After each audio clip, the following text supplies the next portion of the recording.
firstly, can you just tell me a bit about yourself, your background and your sporting career?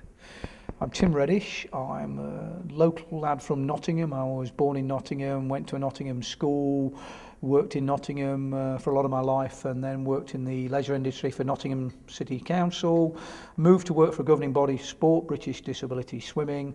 As an elite athlete, after going blind, I competed at 3 Paralympic Games, coming back with silver and bronze medals.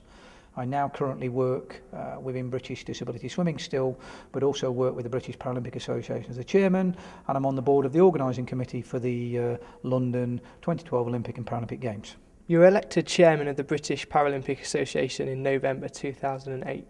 What kind of things does this job entail? We're a charity first and foremost, so therefore we have a number of trustees of which I am responsible for chairing. So therefore, from a governance point of view, we're there to look after the charitable aspects of the organisation. But one of our primary functions is to accept the invitation from the International Paralympic Committee to take the team to represent Great Britain to the Paralympic Games. So that's our ultimate responsibility, is to accept that invitation and to fund and take a team to the Paralympic Games. And you personally have competed at Barcelona, Atlanta and Sydney.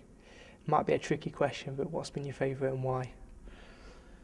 Difficult, but Barcelona, because it was my first. It was an unbelievable experience, and whilst the others were great in experiences, but Barcelona because it was my first.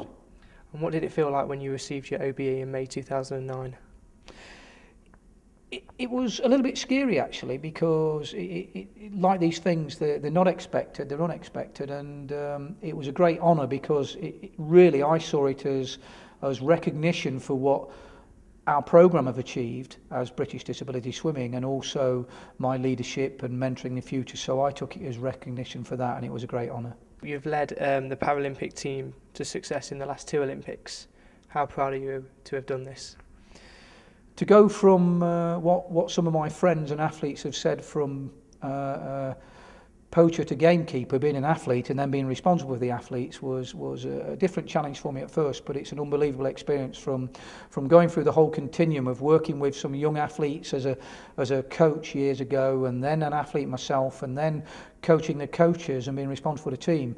It's just been a great journey for me, but it's been very humbling, and all I want to do is provide them with the best opportunity to be the best they can be. Absolutely. And outside of your busy schedule, what kind of things do you enjoy doing in your free time?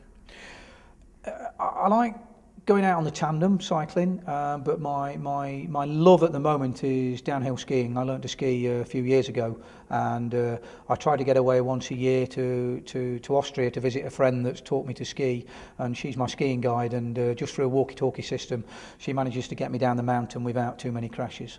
And looking ahead to next year, how excited are you that the Games are in London?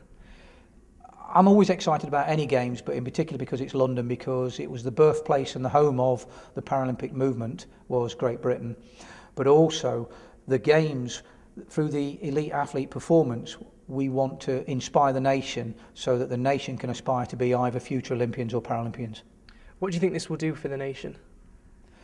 I hope it will get them to understand a little bit more about, one, the Paralympic movement, elite performance from Paralympic athletes, but also to have an understanding that there is a lot of opportunities out there, not just at the elite level, but at that participation level, and we want people to get involved at a participation level, regardless whether you're a volunteer supporting young disabled people to take part in sport.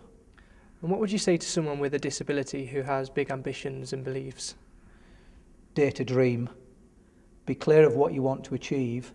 Try and find the best people to help you, to build that around you. Never give in, but sometimes you may fail, but don't be afraid to fail, because it just may not be sometimes. And lastly, what would your advice be to a young and talented athlete? Go out there, make it happen. Challenge your coaches and your support staff in a positive way, because they love to be challenged. If you're unsure as to why you're doing something and why you need to do something, never be afraid to ask your coach in a positive way, so that you can understand why, as a talented athlete, you need to take that journey to be better. Tim, thank you very much for your time. Thank you. Thank you.